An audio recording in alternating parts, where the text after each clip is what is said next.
BJP খোয়াব দেখছে, বাংলা জয়ের খোয়াব। টেলিভিশনের চ্যানেলে বসে টেবিলে চাপড় মেরে বড় বড় কথা বলছে।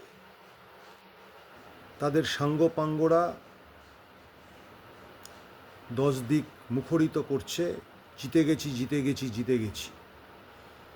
কিন্তু বাস্তবের মাটিটা কি এত সহজ? বাস্তবের মাটি তো এত সহজ নয়। বিজেপির ষড়যন্ত্রে 1,25,00,000 মানুষের নাগরিকত্ব আজকে প্রশ্নের মুখে। ভোটাধিকার হারিয়েছেন তারা। ভোটাধিকার না থাকলে কি নাগরিক থাকা যায়? সংবিধানে কি এরকম কোনো ব্যবস্থাপনা আছে? সম্ভবত নেই। তাহলে যারা ডিলিটেড হয়ে গেলেন ভোটার তালিকা থেকে, যারা বিচারাধীন বিবেচনাধীন রইলেন, এই 1,25,00,000 মানুষ মানে 4 জনের পরিবার যদি আমরা ধরি, তাহলে অন্তত 4-5 কোটি মানুষ এফেক্টেড হলো। ছাড় পাবে বিজেপি? ছাড় পাবে না। বিজেপির নেতারা খোয়াব দেখতেই পারেন। দার্জিলিং থেকে ডায়মন্ড হারবার দখল, পুরুলিয়া থেকে নাকাশিপাড়া, মুর্শিদাবাদ থেকে মেদিনীপুর সব দখল হয়ে গেছে। খোয়াব দেখতেই পারেন।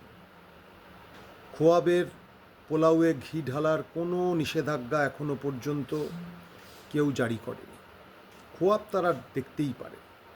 কিন্তু বাস্তবে এই বাংলায় 2026-এর বিধানসভা নির্বাচনে বিজেপি নিদারুণভাবে পরাজিত হতে চলেছে। মানুষ ভোট দেবে না তাদের। ভেবে দেখুন, যে বাবা ভোটাধিকার হারিয়েছেন কিন্তু তার সন্তান এবং সেই সন্তানের মায়ের, অর্থাৎ যিনি ভোটাধিকার হারিয়েছেন তার স্ত্রীর ভোটাধিকার আছে, এরা দুজন বিজেপিকে ভোট দেবেন তো? ট্র্যাডিশনালি বিজেপির ভোটার হলেও দেবেন না, কারণ তাদের অস্তিত্ব সংকটে করে দিয়েছে বিজেপির এসআইআর। হ্যাঁ, এসআইআরটা বিজেপির, নির্বাচন কমিশনের নয়। নির্বাচন কমিশনটাই বিজেপি। সমস্ত গণতান্ত্রিক সাংবিধানিক প্রতিষ্ঠানগুলোকে বিজেপি দখল করেছে। দখল করে তারা ভাবছে সেইভাবেই দেশ চালাবে। দেশ এইভাবে চলবে না। শেষ পর্যন্ত শেষ কথা বলে জনগণ। 2026-এর ভোটেও এই বাংলায় জনগণ শেষ কথা বলবে, বিজেপি পরাজিত হবে।